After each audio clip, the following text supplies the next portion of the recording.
HPRC का जो recent assistant staff nurse का एग्ज़ाम हुआ है 26004 पोस्ट कोड पे, उसमें किस तरह के क्वेश्चंस आए थे। क्या जो टॉपिक्स है वो चारों शिफ्ट में रिपीट हुए थे? अगर टॉपिक्स रिपीट हुए थे तो कितने टॉपिक्स थे जो रिपीट हुए हैं और उनसे क्या क्वेश्चंस बन रहे थे? क्या क्वेश्चंस रिपीट हुए थे या फिर सिर्फ टॉपिक रिपीट हुए थे? या फिर जो है चारों शिफ्ट्स में डिफरेंट डिफरेंट जो है टॉपिक से क्वेश्चन आए थे? क्या ये पॉसिबल है कि चारों शिफ्ट में सारे क्वेश्चंस बिल्कुल डिफरेंट हो और कोई भी टॉपिक जो है रिपीट ना हो? नेक्स्ट आने वाला जो एग्ज़ाम है पोस्ट कोड 25026 पे, वो कब होने वाला है और उसका पैटर्न कैसे रहने वाला है? Hello everyone, welcome back to my channel. My name is Jyoti Thakur and I hope आप सभी बहुत अच्छा कर रहे हैं और आपका असिस्टेंट स्टाफ नर्स का एग्ज़ाम अच्छा हुआ था। और अगर नहीं भी हुआ है तो आप आई होप आप नेक्स्ट एग्ज़ाम की जो तैयारी कर रहे हैं वो बहुत अच्छे से कर रहे हैं। तो जो है कुछ टाइम में जो है विद इन 1 to 2 months जो है ये एग्ज़ाम दोबारा कंडक्ट होगा 25026 वाला। इसकी जो बाकी नोटिफिकेशंस है वो भी कुछ टाइम में आ जाएंगी। ठीक है, तो फिलहाल जो है आज जो हम बात करने वाले हैं वो है HPRC का जो 26004 पोस्ट कोड पे जो एग्ज़ाम हुआ था वो कैसा एग्ज़ाम हुआ और क्या उसके टॉपिक रहे। और क्योंकि मुझे बहुत सारा जो है कमेंट्स आ रहे थे कि आप एक वीडियो बनाओ और जिसमें आप बताओ कि कौन से टॉपिक्स आए थे, क्या वो रिपीट हुए थे और कितने क्वेश्चंस हैं जो रिपीट हुए थे, या फिर कोई टॉपिक रिपीट हुआ है, या फिर जो आने वाला पैटर्न है वो कैसा होगा।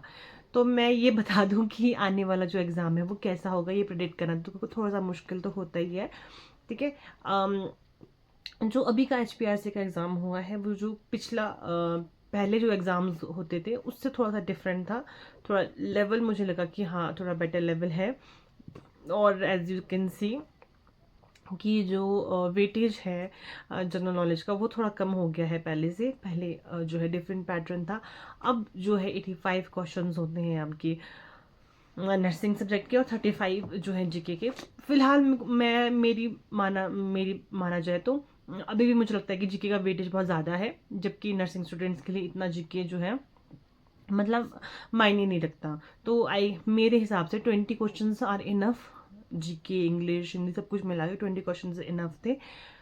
ठीक है, लेकिन पर चलो जो भी है जैसा भी है अब क्या कर सकते हैं। और अगला पैटर्न भी जो है आपका एग्जाम का वो भी इस तरह से रहने वाला है।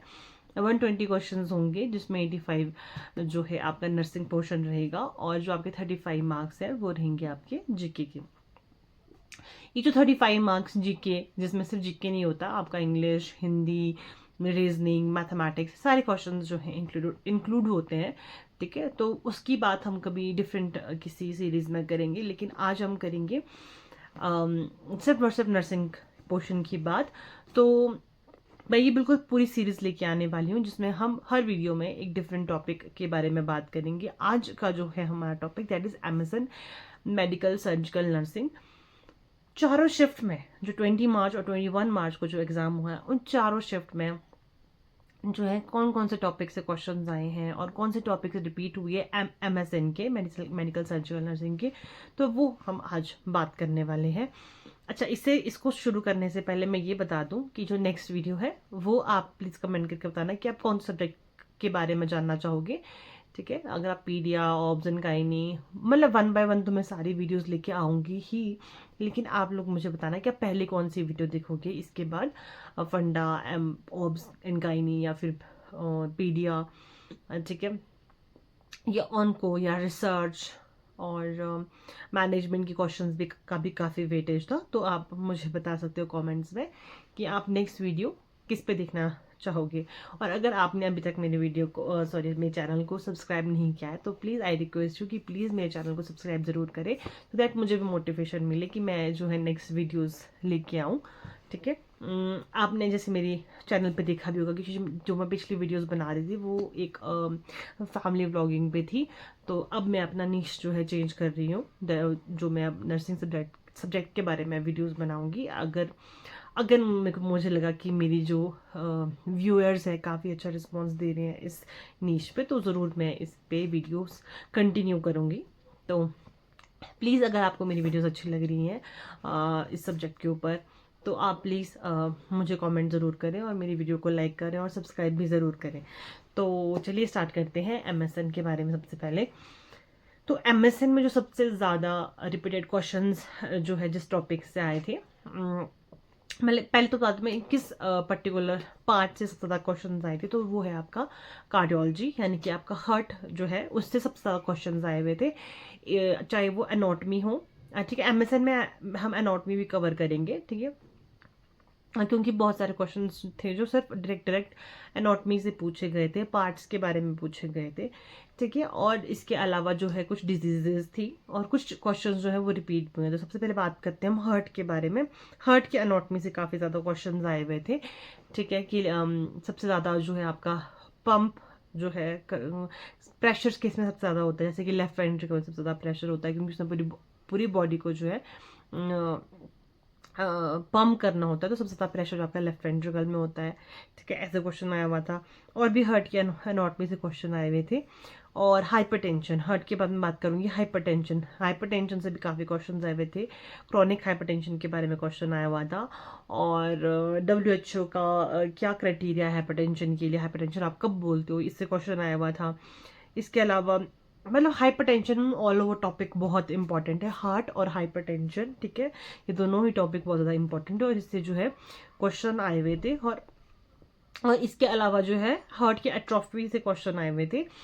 जो ये टर्म्स है हाइपरट्रॉफी, एट्रोफी और एक दो हाइपरप्लेजिया, मेटाप्लेजिया, ठीक है, तो इससे भी बहुत ज़्यादा क्वेश्चन आए हुए थे कि एट्रोपी किसको बोलोगे, या फिर एट्रोपी की कॉम्प्लिकेशन क्या होगी, है ना, यहाँ से क्वेश्चन आए हुए थे। तो आप हार्ट पढ़ लेना, क्रॉनिक हाइपरटेंशन, ठीक है।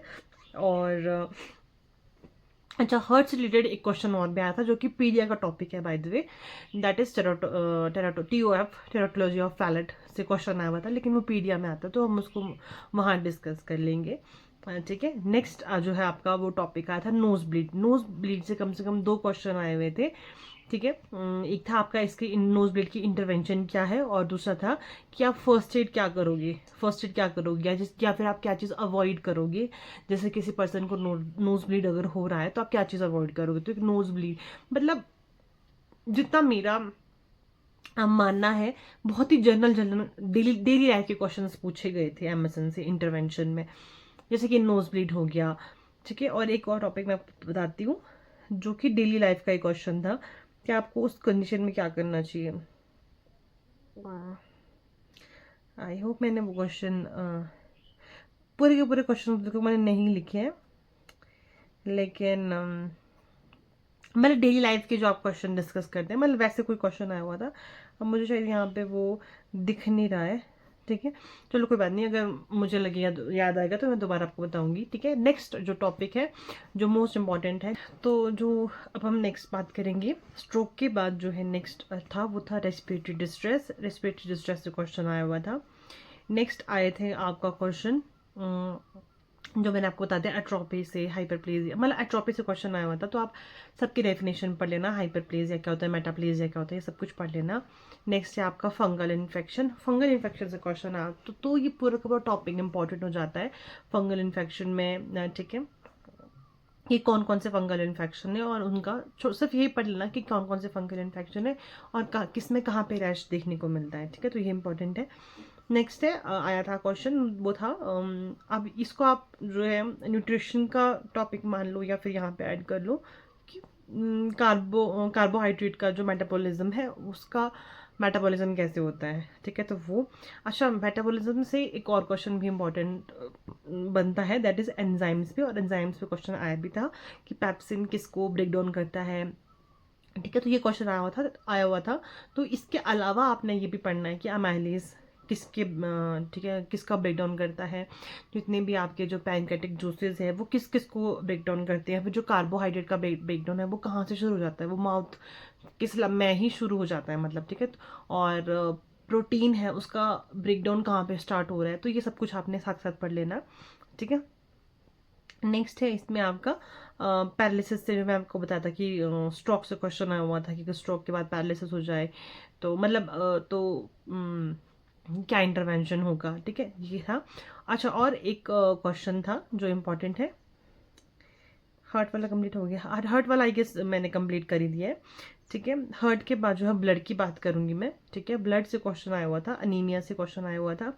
अनीमिया से क्वेश्चन आया था, बहुत इजी से क्वेश्चन था कि विटामिन B12 की डेफिशिएंसी से कौन सा एनीमिया होगा। लेकिन इसके अलावा आपने क्या पढ़ना है कि मेगैलोब्लास्टिक किसको बोलते हैं, नॉर्मोक्रोमिक एनीमिया कब होगा, ठीक है, मेगैलोब्लास्टिक कब होगा, या फिर हाइपोक्रोमिक कब होगा। ठीक है, ये जो कॉमन टर्म है ये पढ़ लेना है कि कब बोलेंगे हम लोग, नॉर्मोक्रोमिक कब बोलेंगे, हाइपोक्रोमिक कब बोलेंगे, मेगैलोब्लास्टिक कब बोलेंगे। ठीक है, तो ये सब कुछ टर्म्स भी आपको पता होनी चाहिए एनीमिया के रेफरेंस में। नेक्स्ट जो है, अच्छा एनीमिया से एक और टॉपिक नहीं, हाँ आई मीन एनीमिया हो गया, एनीमिया से इतना इंपॉर्टेंट है। अच्छा, इसके अलावा ब्लड में थैलेसीमिया मेजर बहुत इंपॉर्टेंट टॉपिक्स हैं। ठीक है, तो थैलेसीमिया मेजर से क्वेश्चन आया हुआ था। थैलेसीमिया मेजर से मतलब थैलेसीमिया के लिए एक अभी जो है ना एक प्रोग्राम भी लॉन्च हुआ था। थैलेसीमिया के केसेस क्योंकि इंडिया में काफ़ी ज़्यादा बढ़ रहे हैं, तो उसके लिए एक प्रोग्राम भी लॉन्च हुआ था। तो इससे रिलेटेड आपने सब कुछ पढ़ना है, थैलेसीमिया मेजर क्या होता है, और जो चेन्स होती हैं, मेजर में कौन सी चेन, कितनी चेन की डेफिशिएंसी होती है, माइनर में कितनी चेन की डेफिशिएंसी होती है। ठीक है, तो वो सब कुछ आपने पढ़ना, मतलब नॉट डेफिशिएंसी मतलब कौन सी चेन में जो है प्रॉब्लम होती है। ठीक है, वो पढ़ लेना। ठीक है, नेक्स्ट एक क्वेश्चन आया हुआ था that is for from laryngitis. ठीक है, जो मैंने भी गलत किया था, बहुत ही इजी क्वेश्चन था, लेरेंजाइटिस से क्वेश्चन आया हुआ था। क्वेश्चन ये था कि अगर किसी को लैरेंजाइटिस है तो आप उसको क्या एडवाइस करोगे, इंटरवेंशन में क्या एडवाइस करोगे। तो जो दो जो मेन उसमें ऑप्शंस थे, वन वॉज कि आप उसको बोलोगे कि थोड़ी ठंडी ठंडी चीज़ें आपने खानी है ताकि आपके गले को आराम मिले, और दूसरा कि आप उसको बोलोगे कि आप कम बात करो। ठीक है, तो इनमें से जो मैं करके आई थी, वेरी फनी, मैं ये करके आई थी कि आप उसको बोलोगे कि ठंडी ठंडी चीज़ें खाओ। हाँ, ठंडी चीज़ें खाने को बोल सकते हो, लेकिन ठंडी चीज़ें खाने को आप यूजुअली एपिग्लोटाइटिस में बोलोगे, जो कि मैंने जब मतलब एग्जाम दे के आई थी मैं, उसके बाद शायद मुझे ये समझ में आ गया था कि शायद मैं जो करके आई हूँ गलत क्वेश्चन करके आई हूँ। ठीक है, तो ऐसा होता है, बहुत सारे क्वेश्चन जो एक दो क्वेश्चन होते हैं वो सबके गलत हो जाते हैं, तो इसमें से घबराने वाली कोई बात नहीं होती। ठीक है, क्योंकि मैं तो बहुत ज़्यादा घबरा गई थी। ठीक है, तो लेरेंजाइटिस में ये आपने ध्यान रखना, उसका इसका राइट आंसर ये था कि आपने पेशेंट को बोलना है कि आप कम बात करो। क्यों? क्योंकि जो हमारा लैरिंक्स होता है वो हमारा वॉइस बॉक्स होता है, तो वॉइस प्रोड्यूस होगी वहाँ, जितना हम उसको बोलेंगे कम बात करो तो डायरेक्टली वो जो है असर करेगा उसकी इन्फ्लेमेशन को कम करने के लिए। हाँ, अगर आप ठंडी ठंडी चीज़ें खाते हो तो उससे आपको कहीं कुछ हद तक रिलीफ मिलेगा, पर जो मेन आपका कंसर्न होगा कि आप उसको बोलोगे कि कम बात करो। ठीक है, नेक्स्ट है आपका इंपॉर्टेंट टॉपिक जो है वो अच्छा हाँ, एक और था जो important, that is RH negative mother है। मतलब RH इनकम्पैटिबिलिटी आप पूरा पढ़ लेना, ये पूरा का पूरा टॉपिक बहुत ही ज़्यादा इंपॉर्टेंट है। तो इसमें जो क्वेश्चन आया था RH इनकम्पैटिबिलिटी से, वो ये क्वेश्चन था कि जो एक RH नेगेटिव मदर है, कि उसका एक उसका पॉजिटिव बच्चा है, तो फिर उसको क्या होने के चांसेस होंगे, तो उसको जॉन्डिस होने के चांसेस होते हैं। वैसा क्यों? क्योंकि जो है हिमोलाइसिस वहाँ पे होती है, ये आपने पूरा पढ़ा होगा। तो इन शॉर्ट आप RH इनकम्पैटिबिलिटी पूरा पढ़ लेना, और इसमें आप ये भी पढ़ना कि कितना डोज देते हैं। ठीक है, जो अनसेंसिटाइज मदर होती है उसमें कितना हम डोज देते हैं, और जो सेंसिटाइज मदर होती है तो उसको कितना डोज देते हैं और कब वो डोज हम उसको देते हैं, तो आप ये भी पढ़ लेना इसमें। ठीक है, एक क्वेश्चन आया हुआ था ECG से, एक क्वेश्चन आया हुआ था, एक ही क्वेश्चन था ECG का, तीनों चारों शिफ्ट में, तो वो था वेंट्रिकुलर फिब्रिलेशन का। तो उसमें कोई मतलब इमेज नहीं आई थी, बस उसमें लिखा था कि वेंट्रिकुलर फिब्रिलेशन है ECG में, तो क्या क्या पैटर्न आपको देखने को मिलेगा। ठीक है, तो ये क्वेश्चन था। और एक क्वेश्चन था आपका हार्ट से, दैट इज कार्डिक टेम्परेट पे क्वेश्चन था, इंपॉर्टेंट टॉपिक है। रोमैटिक हार्ट डिजीज से जो है एक क्वेश्चन था, वो बहुत इंपॉर्टेंट था।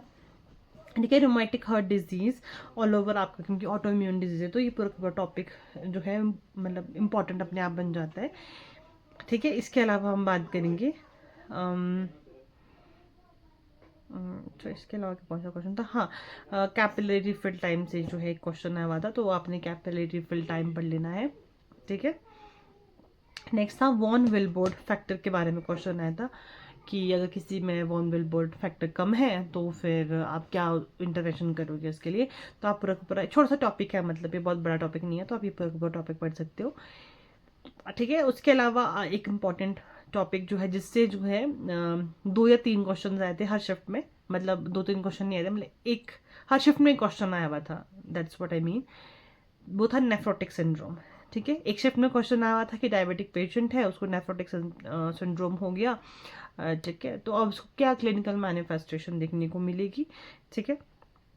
और दूसरी शिफ्ट में भी कुछ इससे ही रिलेटेड ही क्वेश्चन आया था कि clinical manifestation of nephrotic syndrome है वो क्या होंगी, ठीक है। तो आप नेफ्रोटिक सिंड्रोम अच्छे से पढ़ लेना, और इसके अलावा आप डायबिटीज मेलाइटिस भी पढ़ लेना, क्योंकि डायबिटीज मेलाइटिस भी काफ़ी इंपॉर्टेंट टॉपिक है, वहाँ से भी क्वेश्चन आ सकते हैं।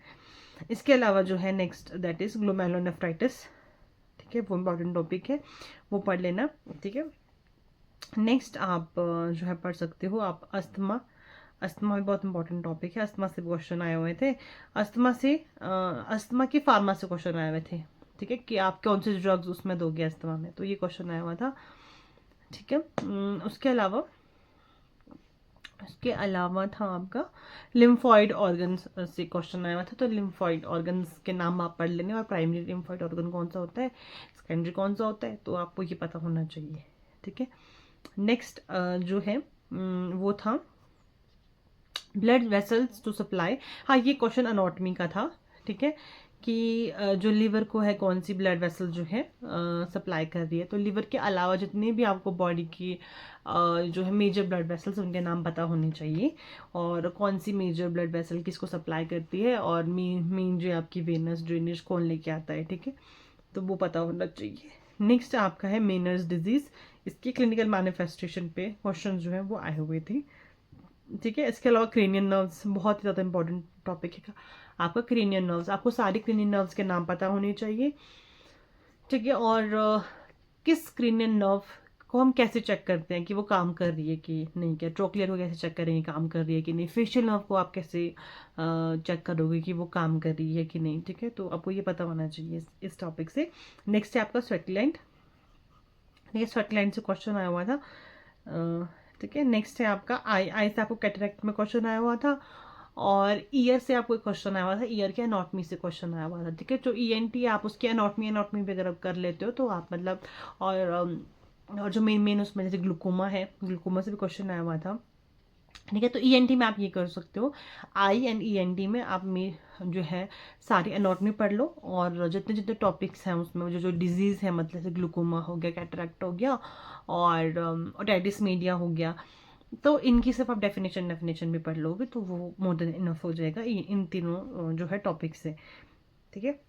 तो आई होप मैंने जो है एमएसएन के सारे के सारे जो है टॉपिक्स जो है वो क्लियर कर दिए हैं। इसमें मैंने आपको एक जो चीज़ बताई है कि जहाँ से रिपीटेड क्वेश्चन आए जो जिन टॉपिक से, वो है एक तो आपका नोज ब्लीड हो गया, दो डिफरेंट जो है आपकी शिफ्ट में इससे दो क्वेश्चन पूछे गए थे, ठीक है। उसके अलावा स्ट्रोक से काफ़ी क्वेश्चन आए हुए थे, मतलब दो क्वेश्चन स्ट्रोक से आए हुए थे।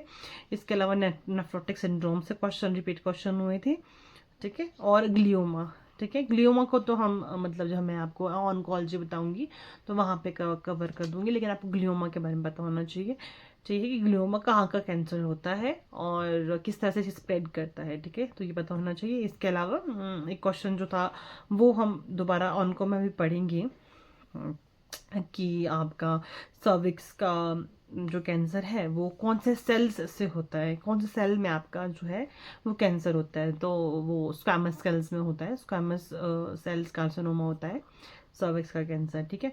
तो इसके लिए आपको एनाटॉमी पढ़नी पड़ेगी। तो इन शॉर्ट आपको जो है एमएसएन में वो पढ़ना है कि एक तो आपको पूरी की पूरी एनाटॉमी आपको कवर करनी ही है, क्योंकि एचपीआरसी जो है उसका पैटर्न रहता है, मेन फोकस आपके एनाटॉमी से उसके काफ़ी क्वेश्चन आते हैं। ये सारी एनाटॉमी तो क्लियर होनी ही चाहिए, अगर आप एचपीआरसी का एग्जाम दे रहे हो आपकी एनाटॉमी अच्छे से क्लियर होनी चाहिए, कौन से पार्ट हैं, कहाँ पे हैं, कॉकलिया कहाँ पे है, ठीक है सर, स्मॉलेस्ट ईयर कौन सी, जो जनरल क्वेश्चन है ये आपको आनी ही चाहिए, क्योंकि इंटरवेंशंस जितना भी मेरा मानना है, जो मैंने एग्जाम दिया है, इंटरवेंशन से काफ़ी इजी क्वेश्चंस आए हुए थे, ठीक है। अगर आप थोड़ा सा लॉजिक लगाओगे तो आप कर सकते हो, मतलब मैंने भी कुछ क्वेश्चन इंटरवेंशन के गलत किए हैं, शायद मैंने बहुत ज़्यादा सोच लिया, मतलब क्योंकि मैं नॉट की तैयारी भी कर रहे हैं बच्चे, जैसे होता ही है, तो आप बहुत ज़्यादा दिमाग लगाते हो, लेकिन एचपीआरसी एक ऐसा एग्जाम है जहाँ पर आपको बहुत दिमाग लगाने की ज़रूरत नहीं होती है, आप सिर्फ जो है जनरल जो अगर आप जनरल सोचो या फिर जनरल अनॉट में आपको पता है तो आप मतलब आराम से कर सकते हो ये, ठीक है। तो ये आई होप मैंने सारे के सारे टॉपिक जो है इसमें कंप्लीट कर दिए हैं। अच्छा, एक टॉपिक रहता है कुछ टॉपिक रहते हैं, sorry.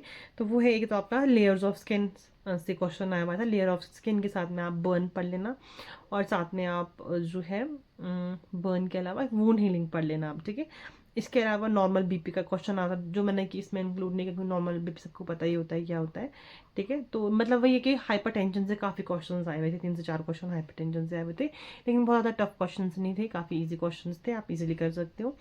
PH of stomach acidity यहाँ से क्वेश्चन आया हुआ था, ठीक है। तो इसके अलावा पीएच आपको पता है आपकी बॉडी में कहाँ इंपॉर्टेंट है, तो वजाइना की पीएच काफ़ी इंपॉर्टेंट होती है, ठीक है। तो आपको वो पता होनी चाहिए कितनी होती है। इसके साथ रिलेटेड आप सारे टॉपिक्स कवर कर लो।